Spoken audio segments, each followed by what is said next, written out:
তার যে বিধায়ক সে কি কাজ করেছে এটা কিন্তু আজকে বড় প্রশ্নের মুখে দাঁড়িয়েছে।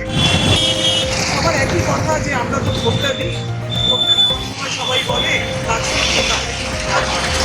সোনারপুর দক্ষিণের মানুষ কিন্তু পরিবর্তন চাইছে। আমি তো সব জায়গায় যাচ্ছি আর শুনছি যে একটা সাইন করার জন্য নাকি ওনাকে পাওয়া যায় না। প্রচারে আমরা বেরোচ্ছি মানে খুবই সেইভাবে না, তার কারণ পুলিশ পারমিশন আছে, মাইক দিয়ে সেভাবে প্রচারে বেরোতে পারছি না। দক্ষিণে স্টার্ট করেছি, যেটা একটা জিনিস সব মানুষেরই একই কথা যে 5 বছর ধরে যে সরকার এখানে আছে তার যে বিধায়ক সে কি কাজ করেছে এটা কিন্তু আজকে বড় প্রশ্নের মুখে দাঁড়িয়েছে। এই কারণে, তার কারণ রাস্তাঘাটের অবস্থা ভয়ঙ্কর, জল নেই। এই যতগুলো দেখছি সাইডে সাইডে সব নালা ডোবা রয়েছে, একদম বর্ষা ভয়ঙ্কর, সেখানে পরিষেবা কিছুই পাইনি। সবার একই কথা যে আমরা তো ভোটটা দিই, ভোটটা নেওয়ার সময় সবাই বলে কাজ করতে তাহলে কিন্তু কাজ হয়।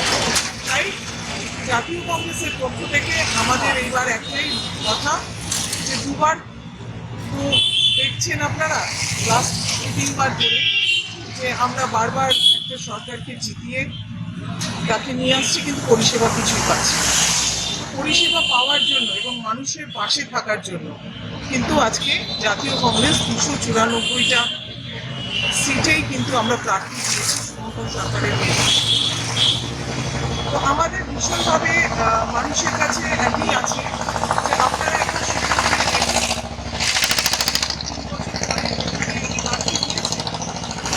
মানুষ সবসময় চায় যে পরিষেবা পেতে, যেটা তখন পায় না তখনই তারা পরিবর্তন চায়। সোনারপুর দক্ষিণের মানুষ কিন্তু পরিবর্তন চাইছে। আর আমরা বলতে চাইছি যে কংগ্রেস সরকারে নেই, কিন্তু কংগ্রেস দরকারে আছে এবং কংগ্রেস সবসময় মানুষের পাশে ছিল, আছে এবং আগামী দিনেও থাকবে। প্রত্যেকটি বুথে এজেন্ট দিতে পারবেন? দেখুন, সত্যি কথা বলতে কি প্রত্যেকটা বুথে হয়তো আমরা এজেন্ট দিতে পারবো না, কিন্তু আমরা কিন্তু অ্যাটলিস্ট 70-80% দেবো। আমাদের হয়তো 10-20% হবে না, কারণ মিথ্যে কথা কংগ্রেস বলে না এবং মানুষকে মিথ্যে একটা আশ্বাস দেয় না যে আমরা এখানে 315টা বুথ আছে আমাদের, তো 315টা বুথেই আমরা ক্যান্ডিডেট দিতে মানে আমরা এজেন্ট দিতে পারবো, সেটা বললে হয়তো মিথ্যে কথা বলা হবে। তবে আমরা আশা করছি অ্যাটলিস্ট 70-80% আমরা দিতে পারবো। ওনারা সারা বছরই মানুষের পাশে থাকে, ওনারা প্রত্যেকটা ওনাদের দিতে দেখা যায় যারা পাশে তারা এই ভোট পাচ্ছে এখন দেখা যায় পরে আবার দেখা যায়, মানে এই বিষয়টা আপনি কীভাবে দেখছেন? দেখুন, যদি প্রার্থীর সমর্থনে এখানে কেউ কথা বলে থাকে সরকারের যে প্রার্থী আছে, তাহলে তো আমাকে এটা শুনতে হতো না। আমি তো সব জায়গায় যাচ্ছি আর শুনছি যে একটা সাইন করার জন্য নাকি ওনাকে পাওয়া যায় না। উনি যদি সবসময় পাশে থাকতেন মানুষের, তাহলে তো আমাকে এই কথাটা শুনতে হতো না। এই কথাটা তো আমি শুনেছি বলে আমি আপনাকে বলতে পারছি।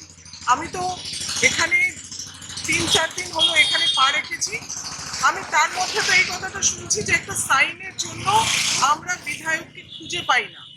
তো এই যদি বিধায়কের অবস্থা হয়, তাকে খুঁজে পাওয়া যাবে না এবং সে ব্যক্তিগত কাজে ব্যস্ত থাকবে, তাহলে কেন ভোটে দাঁড়াবে? ভোটে দাঁড়াচ্ছি কেন?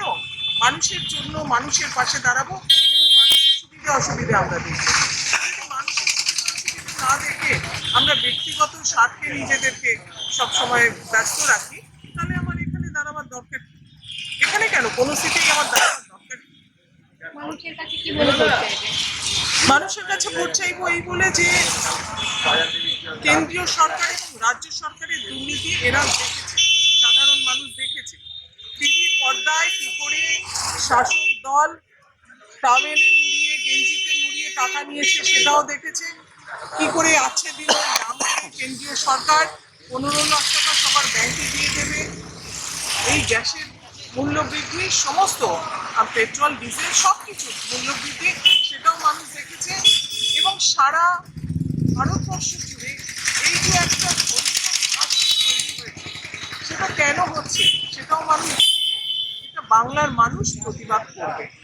কারণ পশ্চিমবঙ্গ এমন একটা জায়গা যেখানে আমরা হিন্দু মুসলিম কোনোদিন আমাদের মধ্যে এই ধর্মীয় মেরুকরণ কোনোদিন ছিল না, যেটা এখন আমাদের মধ্যে কেন্দ্রীয় সরকার ঢোকাচ্ছে।